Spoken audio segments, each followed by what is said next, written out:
Hi everyone, welcome back to Spiritual Growth Tarot. I'm Denise, and this reading is for Monday, November 16th, and diving into the laws of love, the forces of love, the life force in the universe. What is it that we need to know for this day in order to grow and evolve? Same thing, I guess. Different words for the same phenomena. Okay, so we have the devil reversed, which is the best way for him to arrive. And that's for the theme for the day. And then we have the Five of Swords reversed and the Two of Swords reversed. Okay, so with the devil reversed, well, you can see him when he's straight up. He's got his hand out wanting you to grab the hand of fear, go ahead, come in there and let's be full of fear, and let's make impulsive decisions, and let's get addicted to all forms of rabbit holes, slippery slopes. So he's the dude that has half truths, which is still a lie. Works in negativity, which is anti-life. It's not good. But if he were to come through reversed, upright or reversed, there's another lesson which can be true for some of you, which is to never be ashamed of your body, to not get into any type of just get out of any self-hatred. Basically never be ashamed of your body, because this is, of course, Saturn in Capricorn. So it's very earthy, and it's about mastering your, mostly about mastering your mission this lifetime, here on Earth, in this dualistic sphere. We're unitive beings, but, excuse me, we come from a realm of unity, but we're here, on Earth, which is dualistic. It's, seems like good or bad, but it's really good and bad. It's, it can be good and bad and ugly. It can be all of it. But if we get caught up in those ridiculous, like right or wrong, good or bad, and I'm speaking to the Five of Swords a little bit as well, because this card is all about the conflicts of duality. So just hang in there with me, and I promise I'll bring it all full circle. So you can see, there's the fear here, and it's like you have to be right, because if you're wrong, you're not right, and to be wrong is bad. Well, why would that be? We can be wrong sometimes. There's nothing wrong with being wrong. There's not really any such thing as mistakes if we're learning from them. It's just a do-over. So to get into these dualistic places where we think that we have to win or lose, be right all the time, that goes against getting back into the unified consciousness of who we truly are. That it goes against the grain of getting back inside, our inner unity, our blissful, peaceful, loving place, that's where we have come from, and that's what we will go back to when we leave this earthly realm.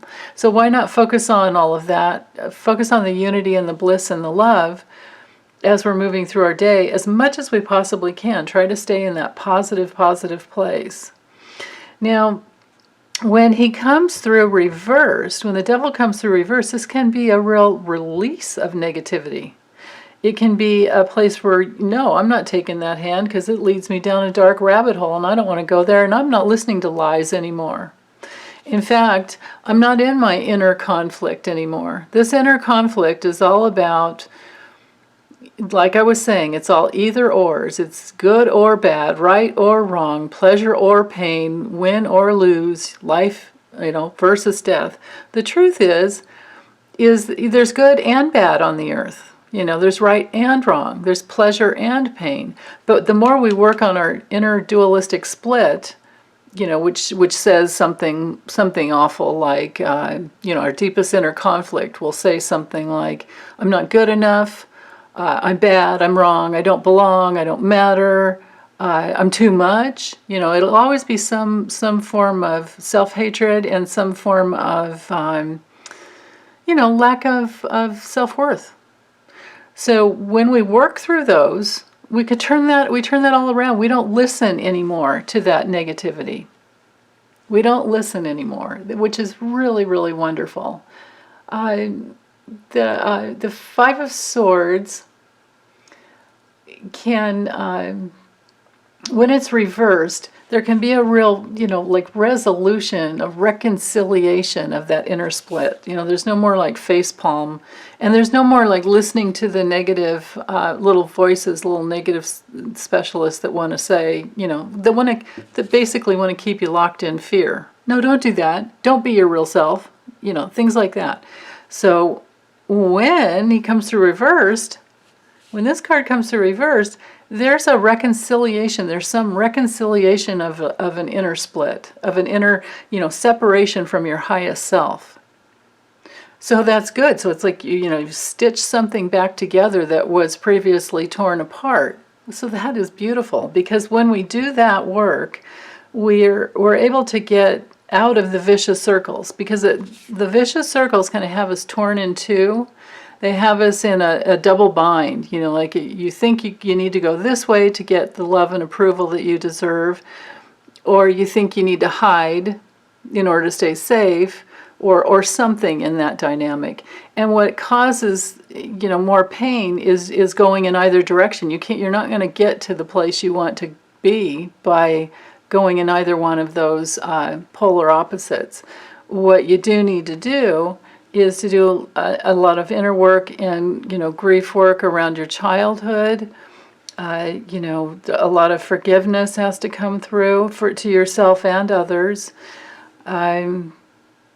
But it's a process, and it's something that we continue to do, all our lives. So it's not something you can just do, you think you can dive in and, do a few months of really deep work.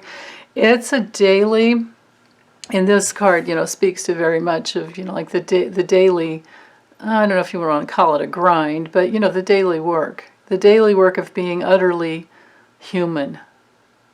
And to not take the hand of fear, to not listen to the fears, to feel the fear and do it anyway. Feel the fear, and then have the courage to do what it is that you want to do to create the love that you want in your life, to share the love that you are, and to continue to move forward in the way that you want to move forward. Now, sometimes this card, when it's reversed, just on a mundane level, it can have you going, compromising. So as long as you're not compromising yourself and giving your power away, and the ways that we can give our power away have to do with mostly appeasing others, getting into the external validations that we think that we need to, be in. Basically, it's that place where we would give up on being in the love state and being in, just in alignment with the forces of love, and instead we go towards getting approval. So it's outside approval. So it's whatever you think you need to do or be, or how you need to, behave, in order to get outside approval. That's where the problem lies. So when we come from a whole place where we're not giving ourselves away because we're in constant, negotiation with our inner self and with others, and we're doing the work to make ourselves understood with others, and we are working to understand them more deeply, and we're giving them the benefit of the doubt, then all of these issues that could happen just don't. That's definitely the way to go, is to sometimes compromise in order to get to the peaceful place. That's the most important part. But as long as you're communicating your inner truth, your real feelings, when you can, when you're with somebody that's trustworthy. I mean, of course, don't do that with somebody who can use it against you or who you have experienced, that untrustworthiness in the past. Those are the types of people you just need to walk away from. Don't take that. Don't go back down that rabbit hole again. It's like that hole in the sidewalk poem, and I've posted it in my community section before, and someone else did as well. I can't remember her name, but it was wonderful. Anyway, it's by Portia Nelson. It's all just on one page, and it's called "The Hole in My Sidewalk." It's 5 short chapters by Portia Nelson. That I recommend everyone read. It's really short. I recommend printing it out and having it, on your fridge or anywhere around your house where you see it all the time, or in many places around the house, until you really, really understand what that poem means, because it is evolutionary. Okay, and then with the 2 of Swords reversed, well, this can have us in that place. See, the 2s are always about, all the 2s are about decisions. This one, with the swords, it has to do with, what you would think would be a mental decision, but the message is really to trust your intuition. When it's reversed, well, you can be just, again, back into that fear. This can be a release of fear and a release of the dualistic split. But then when the 2 of Swords is reversed, we really can be, stuck in that confusing place with a lot of fear, and there's not any good choice right now. If that's the case, just know that lies, there could be some untruthfulness that'll be exposed later. It could also be that you just need to detach for a while and just let go and just trust the process and know that it's not the right time to make a decision, that there's something deeper inside that you need to access in order to make the decision. And what I always like to do myself when I have a really hard time making a decision, I use divination all the time to help me get inside of what the real truth is. But what you can do is just get out a pad of paper, put the pros on one side and the cons on the other, like put the decision up at the top, and think into, okay, if I made the choice to go this direction, what would all the advantages be? And then what would all the disadvantages be? Because there's always a disadvantage with every advantage. That's just life on earth. That's just the way it is. We have to accept that. That's the acceptance of the duality. It's not either or, it's both. There is an advantage and a disadvantage with every decision. So, to see the advantages and disadvantages, or the pros and cons written out, it'll help you get really clear. So that's the best thing I can say to do if you're having trouble deciding. And then do a lot of meditation, get really deeply in touch. Now I don't have the 2 of Wands here. Oh, I could quickly. Well, the King of Wands is good at that, but the 2 of Wands is that. Knight of Wands isn't good. I mean, is good as well. It's not the 2, but it's good. All of the Wands are more about the energy of helping you get in touch with what you really want, and they're the cards that tell you to go for what you really want. So if you have any challenging feelings underneath, ask yourself, what is it that you really wanted? If we've gotten to this place, I mean, these cards to come through reverse, these are not good cards upright. They're actually better reversed. But they do paint a picture of, you've been down this rabbit hole before and you don't want to do it again. That's why I recommend that poem, the Hole in My Sidewalk. And then the 2 of Swords coming in reverse definitely tells me that there's a contemplation to make a decision. Now, as long as you're not just letting go and not trying to make a decision at all, because that abdicates your own self-responsibility. You don't ever want to do that, because to not make a decision is still a decision, and it leaves you in a place of, disempowerment. So, but by all means, every decision is a test, and and it's okay to make mistakes. It's okay to have do-overs. That's actually the way life works. But while you're trying to decide what the right choice is, it's really helpful to go inside and really get straight with what you want, because that's a big part of it. A lot of times the confusion comes in because of childhood wounding in the past, where we didn't have that healthy mirroring that we need as as little ones, which that's always around the unmet real needs. The unmet real needs, when they happen in childhood, it causes us to numb out in order to survive, because we have to stay close to or attached to our parents in order to survive. So we'll do anything to get their love and approval. And as babies, it's nonverbal, it's not understood. And then if the real needs weren't met when you were a baby, like love, safety, the real needs are love and safety, comfort and connection, and to be seen and heard and understood.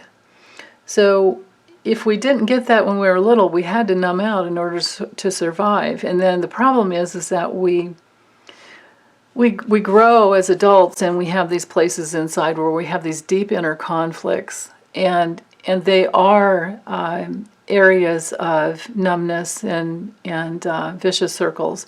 But when we feel the pain, when we find the pain and feel it and process it through, then we turn it all around, and then we have more available life force to flow through our bodies, and we have more power to move through life. And then we don't get stuck in any addictions either. It's beautiful when we do the work. But if we don't meet the pain and we don't process it through, then we can stay stuck. We can get into the realm of addictions, where we're looking for pleasure, but in the wrong places, and we're actually involved in negative pleasure, which is because of a substitute need. If we're in an addiction, it's just a substitute need. But we can break that vicious circle by getting in touch with the real pain and then understanding the real needs. You really don't have to do a lot to fix it, other than meet the pain, question the false beliefs, versus, like the true beliefs versus what your parents, put on you, and understand that we choose our parents in order to tease out those false beliefs in the first place. There's that whole, underlying truth. And whether you believe it or not, it's something you might want to try on. You could just try it on, and if you use your common sense, you will finally, you'll finally get it, because it's the only way it would work. It's that old saying, like, the truth will set you free, but at first it'll really piss you off. I promise you that's what will happen. But anyway, so as adults, if we have our creative self-expression, it's because we've worked through the deep inner conflicts inside, or we had parents who mirrored us in all the beautiful ways where we were seen and heard and understood. Because if we are seen and heard and understood and encouraged when we're little, what happens is that we have a good, creative self-expression that can change, over your lifetime in many, many ways. But it's a process of kind of reinventing yourself as you go along. But that's the way to go. And of course, you would need to have the love and safety and comfort and connection in order to be seen and heard and understood. But if you're just aware that those are the real needs, love, safety, connection, warmth, comfort, being held as a little one, and to be seen and heard and understood, even when you're having a really bad day and you just, like, maybe you're 2 and you had a tantrum and your mom loved you anyway, and then stayed with you instead of abandoning you. All the things that healthy parents can do to get their child through these really challenging times, because it's hard to be a little one growing up. They have come from unity, and here they are slammed into duality. And then as adults, we have to nurture them through that and help them not feel bad about it, about themselves. So yeah. And you know how it is with kids. It's usually they just need food or a nap or to be held, or if not, all three. And then everything's good again. It's always the basic, real needs. And that's the same thing with us adults, too. When we can't make a decision, take a nap, put it aside, decide you're going to decide on it later, but open up your guidance to getting the message however, your channel wants to open to you. It can happen in the shower, it can happen in dream time, it can happen while you're driving, doing dishes, laundry, anytime. But put the question in there, and like I said, pros and cons, advantage, disadvantage, what would the outcome be in my life if I did this, or if I did not do this? Or if I did that instead of this. You can play with it all different ways. Yeah. Okay, so I think that's all I have. Yeah. That's all I have for this one, based on these cards. I'm sure, more will come through later with different cards, but for this card and these cards and this day, I am going to sign off and say take good care, everyone, and I hope you have the beginning of a wonderful new week ahead. Okay, bye.